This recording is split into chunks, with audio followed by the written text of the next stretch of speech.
For those of you that did not know, in Baku, Azerbaijan, the last 10 days, there have been the Nuremberg Trials taking place.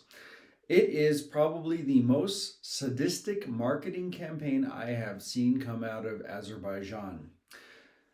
They are saying that the 36 Christian Armenian hostages that are being held by them are war criminals.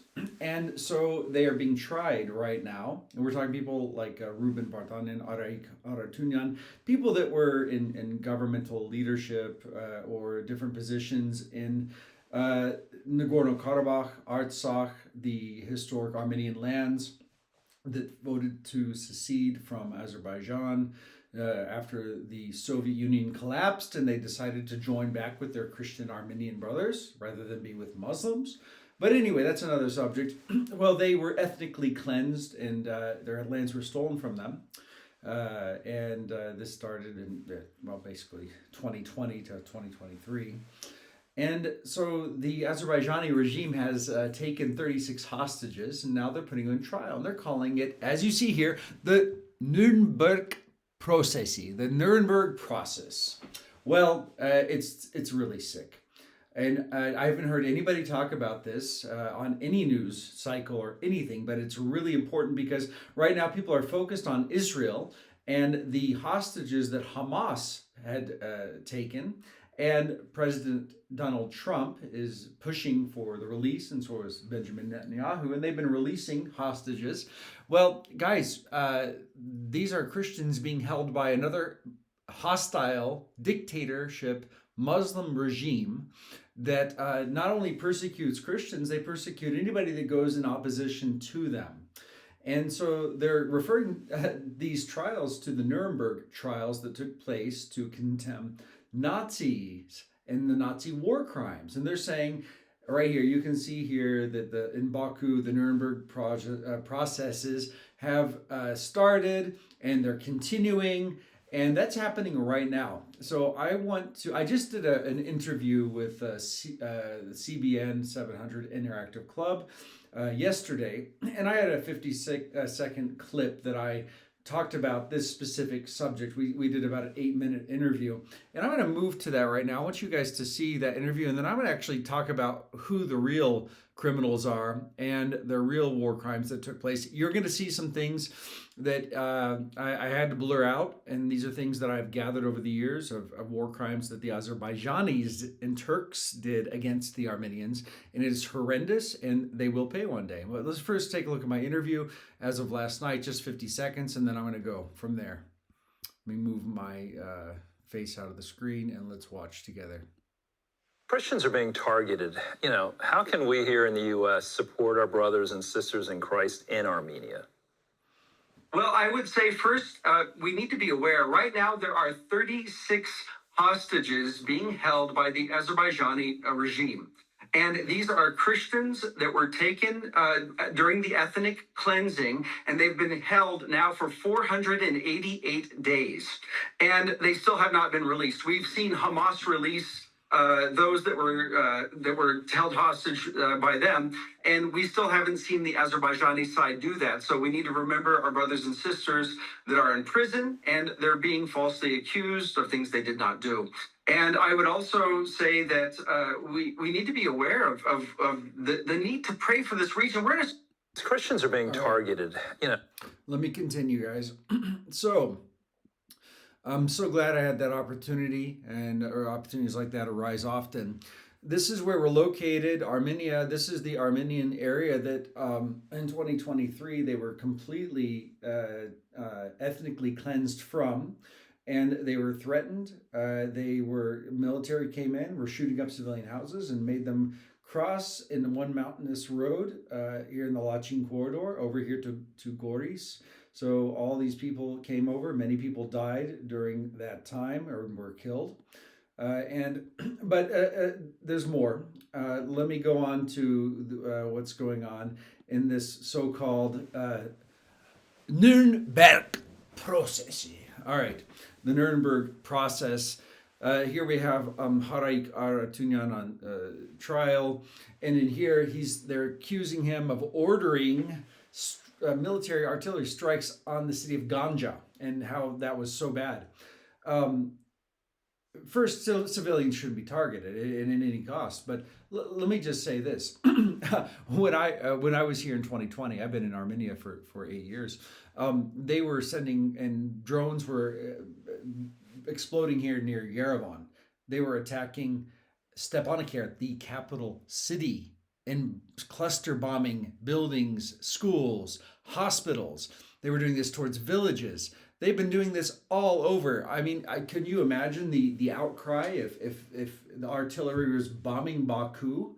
And that's exactly what they were doing. They were bombing the capital city of Artsakh, the Azerbaijanis, and they have the audacity to talk about some missile or some bombing that happened in Ganja, when actually during that time, I remember it very, very well, from the Syrian ISIS fighters that were brought in to fight by Turkey.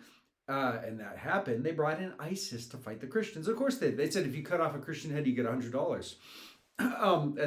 Because they weren't getting paid, it was said that they did that. There's some things that happen in war, but my point is here they are in this trial that's still ongoing, and here we are. More things in the Azerbaijani news about the trial. It says, will Arayk Harutyunyan and Ruben Vartanyan be executed for that? I mean, people think they might be publicly executed. Here they are, on trial right here, some of the 36 hostages.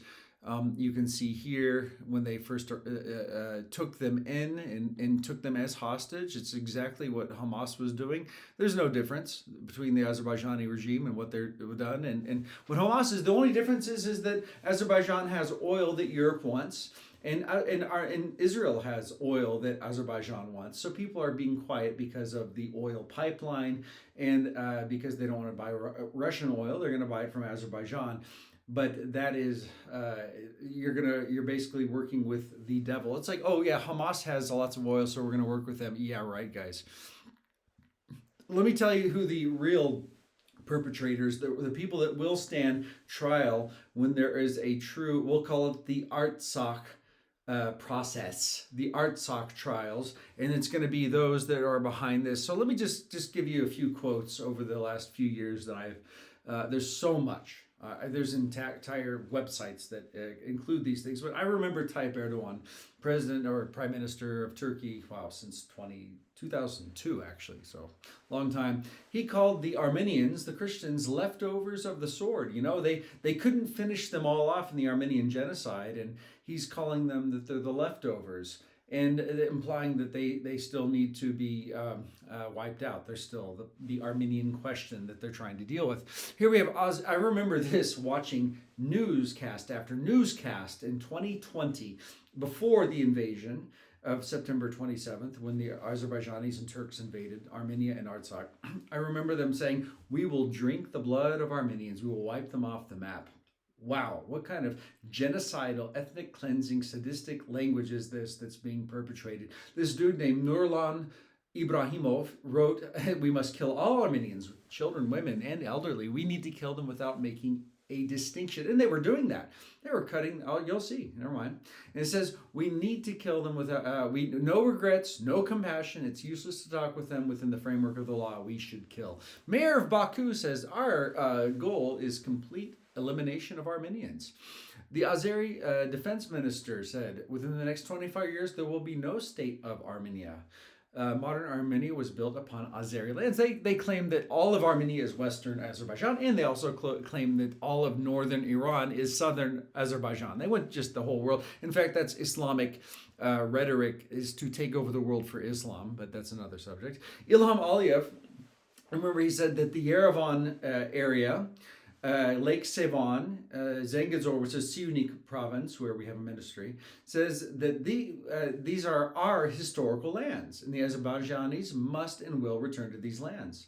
We must and will restore territorial integrity. and says so the territory of present-day Armenia is our historical lands. Adolf Hitler also mentioned the Armenians when he decided to commit a Holocaust against the Jews, and there were people that were saying, well, this is going to be a problem. And he said, well, who after all remembers the Armenians? Back in the 30s and 40s, people weren't remembering widespread the Armenian genocide. So here we have fascists, and they're the ones putting Christian Armenians on trial for genocide. Can you believe this? I mean, this is like in Turkey today, it's illegal to say there was a Armenian genocide. You go to jail for this. You can you're going to be in trouble for it. Because you're saying the Turkish people did something bad. And what's interesting is you go to Turkey, they've got a museum, a genocide museum in Iğdır, just right where the mountains of Ararat are, right where across where I can see here from Yerevan, and they have a museum there where it's dedicated to the Turkish genocide, all the Armenians that did the genocide against the Turks. Everything is backwards. It's opposite of the truth. It's ters, guys. All right, let's move on. So this is the real genocide, is when they were ethnically cleansed out of their homeland of Stepanakert, the capital city that the Azeris were bombing the civilians. And then you remember here they all are trying to figure out how they're going to get out of there. You got one tiny corridor road that was being blocked. They couldn't get in and out. They were blockaded for over 9 months for no food, medicine, and things like that. And here you see the cars trying to get out, people walking. It was a horrendous time. 70 people died along this road as they were walking and driving. Very, very difficult time for the Armenian people in this land. We did all we could to help. But this is the real crime. I'm showing these pictures to remind, look, this is the real crimes. And the Azeri government and the Turkish government and the Pakistani government and ISIS are all a part of this, and they all need to be tried together as one conglomerate group for what they've done. And all these people lost everything that they had. I'm going to show you another picture. I want you to see this. my friend Artok, so I've met about 1,000 people now and spoke with them that were ethnically cleansed and now in Armenia. They lost their homes, their property, everything they've had generationally going back for thousands of years. And this man, Artok, I said, can you show me your home on Google Maps? And he did. And so you can go on Google Maps today. Go look. Whoever is residing in Sos village in Nagorno-Karabakh at the address of 55 Sos Kuchesi, in Azeri language, Kuche just means road.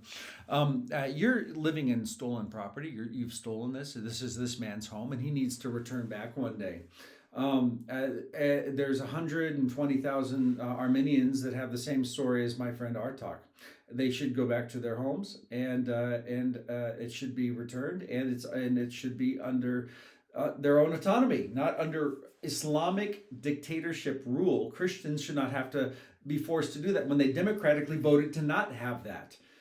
We're supposed to be for democracy, freedoms, freedom of religion, practice. Well, one of the crimes here, I just want you to see, there's 50 different Christian, and you can't see them. And look, I have the documentation on this, 50 different Christian churches, monasteries that have been destroyed and defaced in that region since this ethnic cleansing. So who's really doing the work? Now, the crimes. I want you to look at this one here. This is the Azeri soldiers before they're going into ethnically cleanse. I did a video about this. They're saying, Allahu Akbar. May God be with us in the Prophet Muhammad. The people say, oh, it's not a religiously motivated thing. Yes, it was. They were beheading people. They were saying glory to their God, which is not the same God as the Christians or the Jews. It's a different God. They were just motivated. They were going through homes in Artsakh and just opening fire with their AK-47s at civilian homes. Oh yeah, so who should be on trial here at the Nuremberg Process? The next one, I had to look. I have probably 100 pictures of beheadings, videos, and really things that I unfortunately I've looked at all of these, And here's a few. They're blocked out, so I don't get blocked on YouTube or anything like that. But here, you got civilians being beat. They're being hit. I watched this guy getting hit with a gun and kicked, and they're saying the stupidest things. In this picture right here, they're just massacring Armenian soldiers that have surrendered. Here, they're cutting literally the heads off of Armenians, and then they played with them. Here they're shooting two civilians. Here they're dragging bodies. Here they use phosphorus. I've got so many of my own pictures. I can't show the things that they've done to the women. I've got probably 15, 20 pictures and videos of that. And here they're saying that the Armenian Christians did torture and committed first-degree murder and are guilty of ethnic cleansing and being terrorists. Who's the terrorist here? Who invaded whom? This is a clown world right now in Azerbaijan. And now they're not done. They're doing these stupid trials, but take a look. This is where we're at now. I'm in Erivan. This is a Turkish language thing. The reason I'm showing this Turkish one is because it tells you Zengezur Corridor. This is Siunik province. We have a ministry over here in a language school, so I go down in this province. I probably know this province better than anywhere in the country. And here, Azerbaijan wants to take over this whole region. They're saying they're making videos about it, documentaries, how it's historically theirs. And they want this so they can connect Nakhchivan to Azerbaijan. This is a Turkic enclave. But it's separated from Azerbaijan, and to Turkey, which is right here. And they want to take over the region, specifically where we have our ministry. But what's important, this is the only border crossing into Iran, so strategically for Christians. This is important because Iranians come up here that are Christians for baptism and training, and other Iranians want to hear the gospel, so they come to a Christian country. Well, what happens when the Azeris take over this whole region, which is what they want to take over the whole country. I just read you Aliyev's quote. The access to the gospel for those Iranians will be cut off. Look, this is a demonic, satanic ploy. It's an attack. I mean, Satan is the father of lies and murder, and he wants the people in this region to hate each other, to be at war. And he stirred up. It's easy to stir up people that are already worshiping him. So in Azerbaijan, they're not worshiping the God of the Bible, Abraham, Isaac, and Jacob, and that has revealed himself in the person of Jesus Christ, who's the Prince of Peace that died for the sins of the world, that we would be reconciled to God, and then that all men could reconcile to each other and forgive one another and live at peace. They don't want that. They don't worship Jesus. They worship another God. And he's stirring up things. So continue to pray for this situation. And going back to this original thing, well, in 2025, the Nuremburg Trials are happening in Azerbaijan. Who are the real Nazis? I think we answered that. The fascists are the ones that are lying about and blame shifting, and they're the ones that have the true war crimes, and they're trying to say that the Armenians did. And all of this is going to come to light one day. It did with Omar Gaddafi. It did with Saddam Hussein. It did with Bashar al-Assad. And the Aliyev regime has a short time. And other regimes like that. They're not going to stay forever. And just pray for the Christians here. Pray for those 36 that are in this mock trial, this clown trial here in the so-called Nuremberg Process, and that our government would, and the European governments wouldn't care so much about oil, but about what's true and right. And there's other places to buy oil. My goodness, you've got the United States, you've got all kinds of countries all over the world that you can do this for. You don't have to do this in compromise, working with Hamas-like people. All right, signing off from Yerevan, Armenia. God bless you all.